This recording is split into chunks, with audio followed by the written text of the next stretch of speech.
Muito bem, pessoal. Aqui quem fala com vocês é o Pablo. Bom, pessoal, nesse vídeo aqui vou discutir aí sobre a análise do primeiro trimestre de 2023 do Banco Santander, pessoal. O banco ele reportou o balanço aí e eu irei aqui respaldar inúmeros prospectos aí sobre o Banco Santander, dentre a análise qualitativa do banco, que é a análise do primeiro trimestre de 2023. Logo em seguida, irei para o comparador de ações, onde eu vou comparar essas quatro companhias aqui. Eu acabei colocando uma companhia errada, que é a Sanepar, eu vou acabar excluindo isso aqui e colocando aí, de fato, o Banco Santander aqui, né? Iremos fazer essa análise dos principais bancões aqui brasileiros e vou citar que aí ambos entregaram valor aos seus acionistas, né? Então iremos citar aqui no Investidor 10 um pouco dessa evolução ao longo do tempo, com foco aí principalmente no Santander, né? E vale ressaltar que o Santander ele é uma posição bastante relevante aqui do meu portfólio, né? Eu pretendo fazer com que ele aumente também, mas obviamente que o preço tem que estar um pouco mais atrativo aí, abaixo dos R$ 13. Eu sigo no radar aí no banco, né? Abaixo dos 13,70 a 13,50 eu consequentemente posso aumentar as minhas posições. Antes de prosseguir aqui com o vídeo, o Banco Santander ele é um banco aí, né? Atrelado mais para varejo, a parte de varejo e pessoa física, né? Então tem uma inadimplência muito elevada aí na sua carteira de crédito. Mas acredito que quem olha para médio a longo prazo pode aí ter um resultado até que interessante com o Santander, olhando numa lupa aí mais longa, né? Porque o Santander no curto prazo, de fato, ele está sofrendo bastante, né? Tanto com as provisões das lojas americanas e também das altas provisões que o banco tem enfrentado aí. Então, o Santander é mais aquela questão de longo prazo que quem tiver paciência pode sim acabar tendo um bom retorno. Mas nada aqui se trata de recomendação de compra ou de venda. Isso aqui é que eu faço com o meu dinheiro pessoal e eu não me responsabilizo por qualquer perda ou ganho de capital que vocês possam ter na operação de vocês. A carteira de vocês é uma só e cada um gere a carteira como bem entender. Agora, pessoal, antes de prosseguir aqui com esse vídeo, já peço para que vocês se inscrevam no canal. Estamos atingindo quase 500 inscritos aí no canal. Sou muito grato aqui com vocês com relações. Então se inscrevam no canal, ative o sininho, compartilhe esse vídeo para seus amigos e familiares e deixe nos comentários aí vídeos futuros que vocês queiram que eu realize aqui nesse canal, que eu vou estar atendendo o pedido de vocês com certeza. Acredito que todos podem alcançar a liberdade financeira desde que façam o certo e o óbvio, né, de selecionar boas empresas a bons preços e que paguem bons dividendos e principalmente que sejam setores de atividade perene aí para você ter aí essa previsibilidade maior de resultados. Então, pessoal, sem mais delongas aqui, vamos começar. Eu vou excluir essa página aqui do Santander, né, que eu entrei aqui na apresentação de resultados. Vamos começar aqui de fato aí com a análise do primeiro trimestre de 2023 do Santander, né? O primeiro ponto que gostaria de respaldar aqui para vocês é um pouco da atualização estratégica aí do banco, né? O banco cita que teve inúmeros pontos aí, o ROA do banco encerrou em 10,6%, né? E o lucro líquido em 2,1 bilhões, né? E o banco cita que o crescimento seletivo da carteira concentrado nos negócios estratégicos aqui é um pouco mais da parte estratégica do banco, né? Aqui temos um pouco dos números, né? A representatividade das novas safras aí do banco, houve um aumento de 48% para 54%, né? E o foco em garantias aí para 65% de carteira de crédito para pessoa física, tá? E o banco continua expandindo os negócios aí, tanto para a parte aqui de veículos com 66 bilhões, né, um aumento de 62%, para crédito consignado e para crédito imobiliário. Essas são as safras aqui que o banco tem evoluído e o banco cita que incrementou 3,9% e 2,8% para safras novas aí, né? Agora, pessoal, vamos de fato entrar aqui na parte de clientes, como já havia dito para vocês no início do vídeo, o Santander, ele é diferentemente dos seus pares, né, Banco do Brasil, na verdade do seu par, o Banco do Brasil ele é estatal, né, ou na verdade de capital misto, já o Santander ele é da iniciativa privada, ele é um banco privado e não tem participações de entidades governamentais. Logo, isso nos leva que a carteira de crédito do Santander é atrelada à pessoa física e varejo, né? Ou seja, o Santander ele tem aí uma exposição maior tanto para a pessoa física e a parte de varejo que engloba aí uma inadimplência maior aí na sua carteira de crédito, que isso aqui é um risco um pouco maior para o banco. Mas mesmo aí tendo uma carteira de crédito um pouco mais arriscada, né, o caso do Santander, Mesmo assim, ele apresentou crescimento de 12% aí na base de clientes, com 61,6 milhões de clientes vinculados, né? Na parte total, ativos e clientes vinculados com mais de 6 produtos, tá? O Santander cita aí que fez aquisições nos canais físicos e digitais de 1,9 milhão de clientes, né? E novos clientes conquistados aí pelo ecossistema no primeiro tri de 2023. Ou seja, pessoal, o banco, ele cita que tem avançado aí na sua carteira de crédito, principalmente com o avanço de clientes para a pessoa física aí na sua carteira, né? Ele tem aderido aí tanto pela parte do seu canal digital, que teve um incremento bastante expressivo e crescimento aí muito relevante. A Open Finance tem 3,9 milhões de consentimentos ativos, né? Então o banco continua aí crescendo de uma maneira bem expressiva na parte aí de clientes, né? Agora, pessoal, vamos aqui de fato para outros pontos. Muitas pessoas, na parte aqui de negócios, antes de irmos para os números de fato, né? Eu gostaria de respaldar para vocês um pouco da parte dos negócios aqui do banco. Muitas pessoas acham que o Santander, ele não investiu, mas sim, ele já investiu muito, já realizou muitas aquisições. Primeiramente aqui o crescimento exponencial com a Toro Corretora, que o Santander possui uma participação, né? 1,3 milhões de clientes que investe aí diretamente pela Toro, né? Que o Santander possui uma participação na Toro e esses clientes estão vinculados aí, a Toro intermedia esses clientes para o mercado. Então, consequentemente, o Santander ele acaba se beneficiando aqui desses clientes na Toro Investimentos. Então, o Santander tem feito aquisições aí também. Na parte de seguros, ele possui uma participação relevante, né? Com 11% de fatia de mercado em prêmios emitidos e 2,5 bilhões de prêmios, com uma alta de 3% aí no primeiro tri de 2023. Então o banco, mesmo que ele tenha essa parte um pouco mais arriscada na sua carteira de crédito, ele tem evoluído de uma maneira bem expressiva nos seus negócios, tá? Muito bom isso aqui também. Agora, o que decepciona aqui no Santander, pelo menos para o curto prazo, é seu balanço, que veio aí bastante afetado para o primeiro trimestre de 2022, né? Se olharmos aqui a margem financeira bruta, houve uma queda de 5,7%, né? Na ótica, no aumento de 5%. As comissões, houve um aumento de 1,8% na ótica anual e 7,4% na ótica trimestral, né? Aqui na margem financeira bruta, um equívoco meu, pessoal, 5,7% na ótica anual e 5% na ótica trimestral, tá? Positivo aqui para a margem financeira. A provisão de crédito, pessoal, cresceu 46,7% na ótica anual e na ótica trimestral houve um decréscimo de 8,1%, tá? Então, mesmo que de um trimestre para o outro o balanço tenha vindo melhor, logicamente que o balanço do primeiro tri veio melhor que o trimestre passado, né? Por quê? Porque o Banco Santander, no trimestre passado, no quarto tri de 2022, ele provisionou muito as lojas americanas, né? Se eu não me engano, se não me falha a memória, ele provisionou 30% das lojas americanas, né? Então, isso aqui acarretou numa queda robusta nos seus lucros para o trimestre de 2022, que foi o último trimestre do exercício, e acarretou numa provisão de crédito muito elevada. Consequentemente, o balanço veio bastante defasado. Aí, como o Santander não provisionou tanto nesse trimestre, o lucro veio com 2,1 bilhões aí, uma alta de 26,7% em comparação ao trimestre anterior e uma queda de 8,1% em suas provisões, tá? As despesas do Santander houve uma queda de 2,3%, isso aqui eu vejo de uma maneira positiva, né? E eu vou destacar para vocês em que despesas que o Santander ele acabou caindo mais adiante no vídeo, tanto com o pessoal e com outros, tá? E lucros antes impostos, na ótica nova, uma queda de 66% no seu lucro líquido, caiu bastante, né? Principalmente pelas altas provisões. E na ótica trimestral, aumento de 20,3%, tá? E o Santander cita que o resultado gerencial neutraliza a receita de reversão de provisões fiscais. Então, olhando aqui, o lucro ele veio de uma maneira um pouco mais expressiva do que o outro trimestre, porque houve no caso, resultados aí que beneficiaram o banco em quesitos fiscais. Então, o banco naturalmente era para ter lucrado aí um pouco menos, tá? E aqui o índice de eficiência acabou piorando, pessoal, muito ruim isso aqui, porque quanto maior a eficiência, pior, porque o banco está gastando mais para gerar receita, né? Infelizmente, quanto menor a eficiência, melhor, porque ele está gastando menos para gerar mais receita. Então, vemos um aumento de 4,8%, 4% percentuais aí de aumento, né?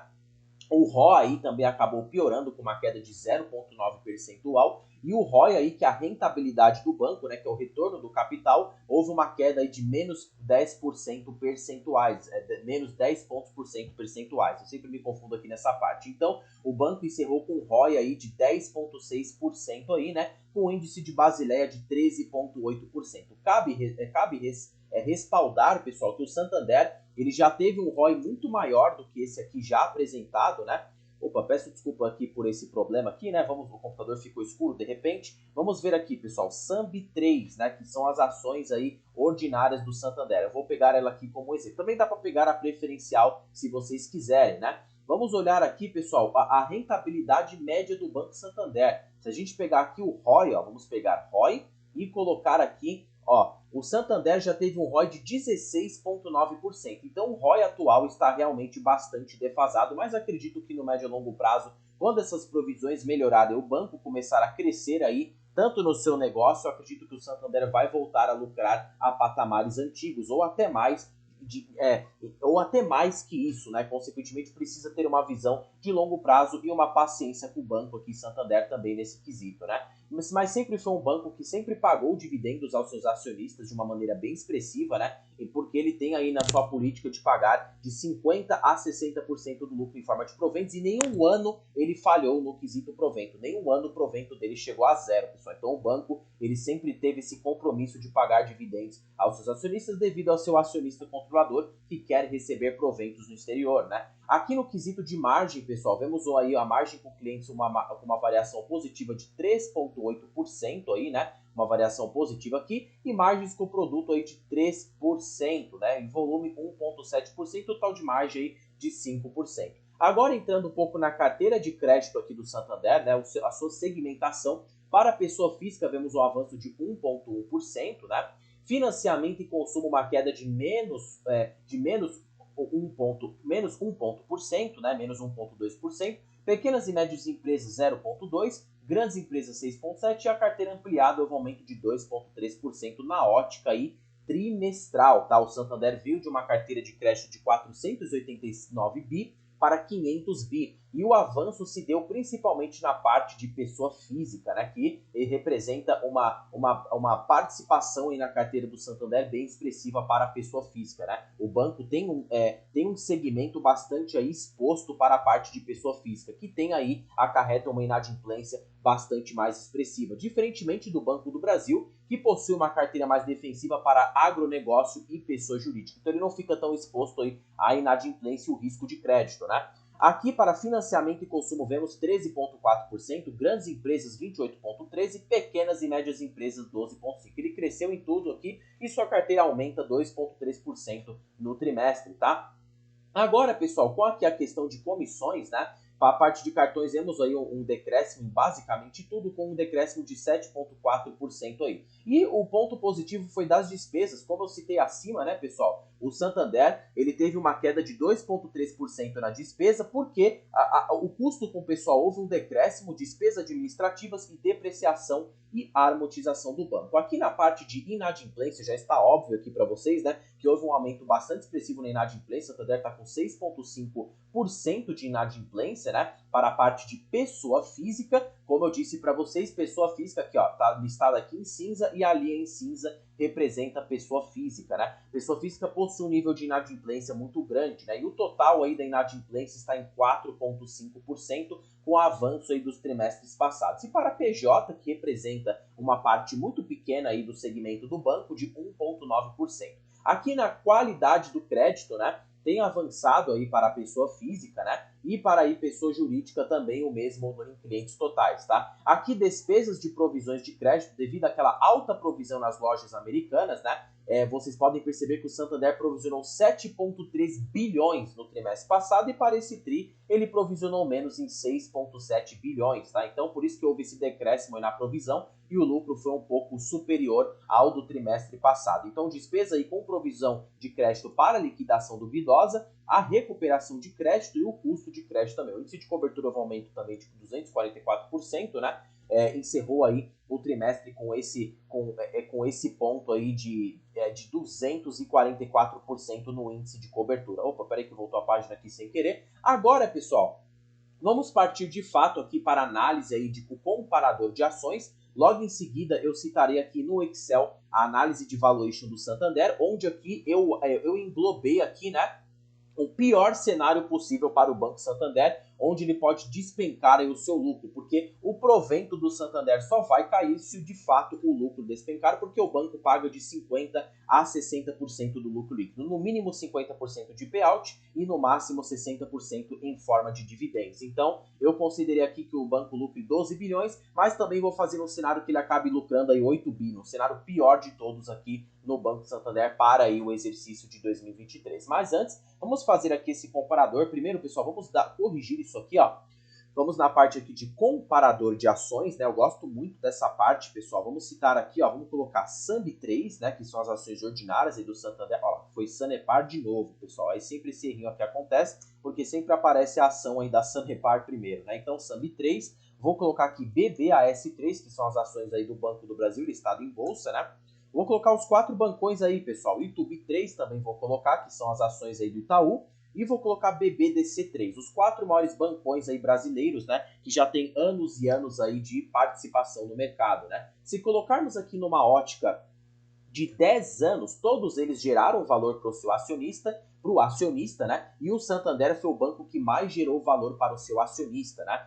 Para o acionista aí, com retorno de 707%, e o Banco do Brasil 219%, Itaú 60% e Bradesco com retorno negativo. Mas vale ressaltar que esse retorno do Santander foi porque ele estava passando por um período bastante delicado aí em meados de 2013, né? Então quem comprou aí acabou se beneficiando bastante com todo esse crescimento do banco. Mas vale destacar, pessoal, que o crescimento no lucro do Banco do Brasil foi muito mais expressivo, né, do que o Banco Santander. Veja aqui que o Santander houve um aumento de 51% de receita, né? E o Banco do Brasil cresceu 71,6% na sua receita. E se colocarmos a evolução do lucro líquido, o Banco do Brasil houve um crescimento de 123% no lucro, o Santander 116%. Então o mercado acabou precificando bem mais o Santander do que o Banco do Brasil. Isso pode sinalizar que há uma discrepância aqui de valor intrínseco, de que o Banco do Brasil teria um potencial aí também de apreciação bastante imenso, né? Dado de que se o banco evolui o lucro líquido de uma maneira bem mais expressiva que o Santander,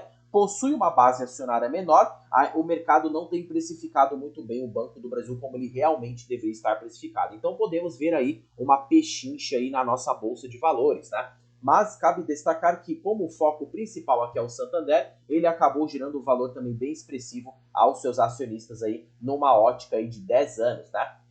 Comparando aqui as 4 ações, a mais barata em termos de PL é o Banco do Brasil, cotada 4 vezes o seu lucro, né? Mesmo depois de toda essa alta aí nas cotações, pegamos aqui o Banco do Brasil ele subiu aí de uma maneira bem expressiva, né? O mercado acabou reconhecendo um pouco do seu aumento no lucro e na ótica mensal aí ele sobe 14,7% aí nas cotações. Mas mesmo assim, acredito que nesse preço o Banco do Brasil está muito barato, porque ele ainda está abaixo do seu valor de patrimônio, que o preço justo aí para o Banco do Brasil, em termos aí nos cálculos, é de R$ 57. Então o banco ainda está abaixo aí do seu valor. O mercado não tem precificado muito bem o Banco do Brasil, né? Porém, o Banco Santander, de todos esses outros, por ele cair o seu lucro, né? Ele é o mais caro aí do setor, mas eu não levo em conta, muitas pessoas só olham a foto e não olham de fato o que está acontecendo com a empresa. Por isso que você tem sim uma análise de indicadores, tanto de PL, P sobre VP, que funciona muito bem para bancos. Percebam que o preço sobre valor de patrimônio ele engloba aí o capital dos sócios dividido pela quantidade de ações. E nisso você pode tirar aí o VPA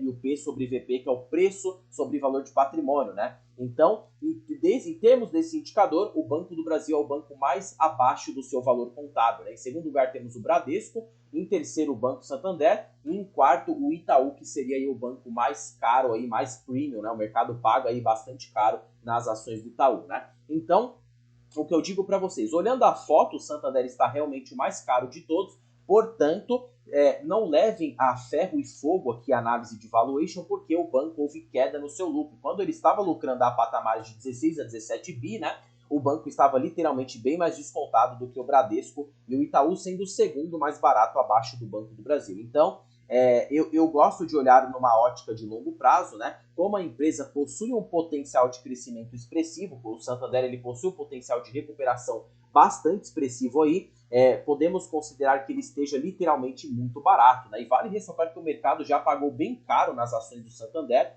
e eu vou provar isso aqui para vocês. Vamos pegar aqui SAMB3, né? Que é as ações ordinárias que nominalmente sempre foram mais caras aí. Se tocarmos aqui numa ótica de 5 anos, o mercado já chegou a pagar 20, vamos pegar aqui, ó, 24 a 27 reais nas ações do Santander. Portanto, vocês devem estar se perguntando, mas o lucro caiu, consequentemente as ações também. Mas se colocarmos aqui, ó, vamos pegar aqui SAMB3, né? Vamos analisar ele de uma maneira bem isolada, a cotação versus o lucro, que eu gosto de colocar esse indicador aqui para valuation, que podemos ter uma noção de mais ou menos como a empresa pode estar barata, né? Vamos pegar aqui cotação, aqui ó, lucro versus cotação do Santander. Perceba que o lucro de fato sim caiu, né? Do ano anterior para 2019 o banco lucrava 16 bi, para 2022 lucrou 12, portanto as cotações caíram numa proporção muito maior do que o lucro líquido. Então, ó, cotações aí em cinza e o lucro líquido em verde. Percebam que não está aí explicado, porque a cotação caiu num nível muito maior do que o lucro. Então o mercado acaba sempre exagerando aí às vezes, né, na precificação das ações das empresas, porque às vezes uma empresa acaba lucrando de um jeito, o mercado enxerga aí uma maneira e acaba aí penalizando ou apreciando de uma maneira muito expressiva. Então eu acredito que mesmo o Santander impactado, né, com essas provisões de crédito, além das provisões de crédito, com a provisão das lojas americanas e com todo esse rolo, acredito que no médio e longo prazo o banco aí vai voltar a lucrar de uma maneira bem mais expressiva e aí o mercado pode muito bem precificá-lo de uma maneira bem melhor. Então pode ser, lógico que é renda variável, nada é garantido, quem acredita aí na empresa pode aí se beneficiar e ganhar um dinheiro bem expressivo via proventos, né? E vale ressaltar de que todos os bancos, o Santander, ele é o que mais paga dividendos. O Banco do Brasil, ele só paga mais dividendos do que o Banco Santander, por conta que ele está lucrando de uma maneira bem mais expressiva e possui, obviamente, também uma base acionária menor. Mas o Santander também, tirando o Banco do Brasil, acredito que ele é o segundo maior pagador aí de proventos do setor financeiro. O Itaú e o Bradesco, por ter uma base acionária muito grande, né, pessoal, e ter aí uma política de dividendos que não paga, que tem um payout muito baixo, o Itaú com 20% de payout, né? E o Bradesco chega num payout parecido do Santander, 40%, né? O Santander 50% e 60%, não paga igual porque possui uma base acionária muito grande, o dividendo aí, o lucro, o LPA, né, que é o lucro por ação, que é rateado aí do lucro líquido dividido pela quantidade de ações da empresa, acaba sendo repartido para muitas ações. Então, com esse aumento de capital compulsivo do Bradesco, né, o Santander acaba se destacando no quesito dividendos. Então, na minha concepção e nas análises aqui, o Santander ele é o segundo melhor pagador de dividendos do setor financeiro, se colocarmos em pauta aqui todos esses pontos, tanto a base acionária, a política de dividendos e, de fato, a distribuição de proventos aí do Banco Santander, né? Agora, pessoal, vamos aqui para análise de fato de valuation do banco, vamos aqui para a parte do Excel, onde eu vou contabilizar toda a análise de valuation do Banco Santander. Primeiro, vamos tirar o PL aí do banco, né? Vamos apagar essa linha aqui. Vamos primeiro pegar, eu vou entrar aqui usando o Status Invest para ver o PL médio aí do Santander, né? Lógico que o investidor 10, ele já fez essa média aqui para vocês. O PL médio de 7 aí, vamos pegar aqui no investidor 10, né? O PL médio, vamos ver aqui, se eu não me engano era de 7 a 8 vezes, né? Aqui no Status Invest está um pouco inflado esse PL. Mas vamos fazer aqui o PL na marra aqui para vocês verem, né? Vamos pegar aqui o valor de mercado, que é a cotação atual, multiplicada pelo número de ações listadas, né? Hoje o Santander possui um valor de mercado de 107 bilhões. Se pegarmos aqui para descobrirmos o PL do banco, pegamos o valor de mercado e dividimos pelo lucro líquido projetado. Hoje o banco estaria cotado a 8,9 vezes o seu lucro, né? Então o lucro ele influencia bastante, porque se considerarmos o lucro antigo, ele estaria a 6,7. Mas vamos deixar aqui a 12, né? Para ter mais ou menos essa média. O Santander foi cotado aí na média a 7 vezes o seu lucro. Está um pouco acima aí, né, da média de mercado. Agora, vamos pegar aqui de fato, pessoal, o dividendo, né? Primeiro a gente precisa descobrir o LPA. Se o banco replicar o balanço, né, de 2022 de 12 bilhões, vamos considerar 12 bi dividido pela quantidade de ações, dá 1,60 por ação de lucro por ação de fato. E para filtrarmos o dividendo, a gente pega aqui esse LPA e multiplica pelo payout. Vamos supor que o Banco Santander pague 50% de payout, que é o mínimo que o Santander paga em sua política, né? Vocês podem ler aí o estatuto que o Santander ele paga 50% de lucro em forma de proventos na sua obrigatoriedade mínima, tá bom? Então, 80 centavos aí por ação de dividendo, que nessas cotações que o Santander está de 14,35 para a ação preferencial, né? Temos um dividendo aí de 6%. Portanto, eu não considerei que as ações preferenciais pagam 10% a mais de proventos, né?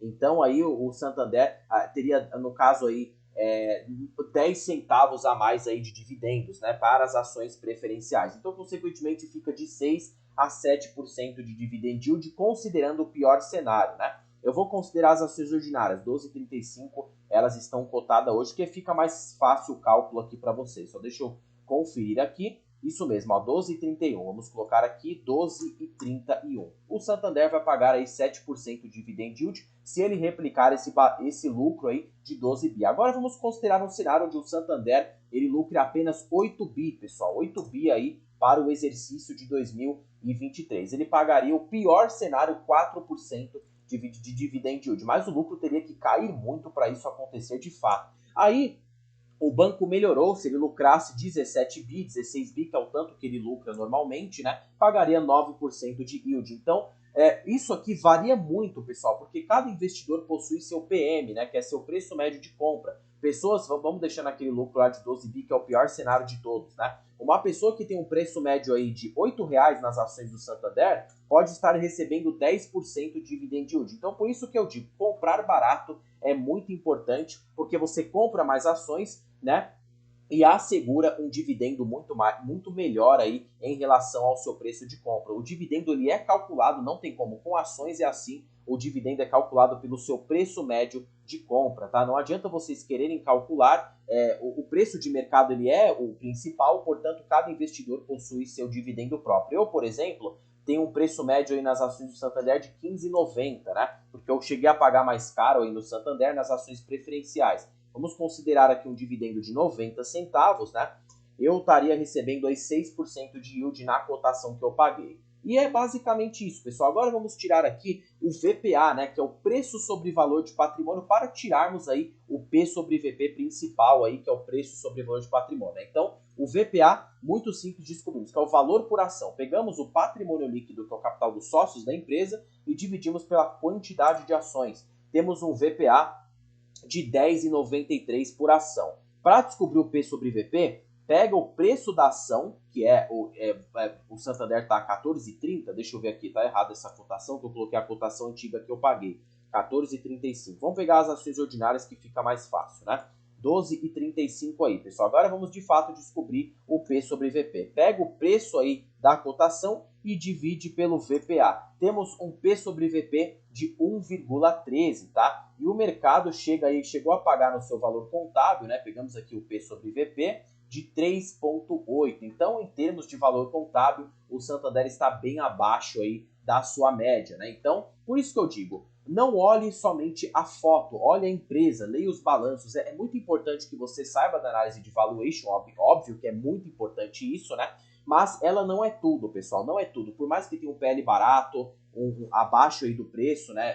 O mercado está precificando, mas empresas que possuem um potencial de crescimento, nem mesmo o mercado consegue projetar o quanto essa empresa pode lucrar. Por isso que você precisa ter aí seus preceitos de investimento, sabe? Ser sócio, ter postura de sócio, né? E assumir aí os riscos como qualquer pessoa de participar do negócio no médio a longo prazo. Você tem que acreditar nas empresas que você possui no portfólio. Claro que você não pode ir diretamente a cegas, né? Precisa ter aí, estabelecer seu preço, ter aí uma visão da empresa no médio a longo prazo e ver se essa empresa distribui dividendos de uma forma regular. Bom, pessoal, espero que eu tenha ajudado vocês aqui com essa análise do Santander, né? Eu usei bastante o Excel aqui para complementar a análise, né? Na análise de valuation, e o Banco Santander está de fato largamente impactado por essas provisões, mas eu sou acionista do banco, eu acredito na melhora do banco, e ele sempre, o que mais me atrai no Santander, não somente por esse crescimento que ele tem aí, e sim a distribuição de dividendos,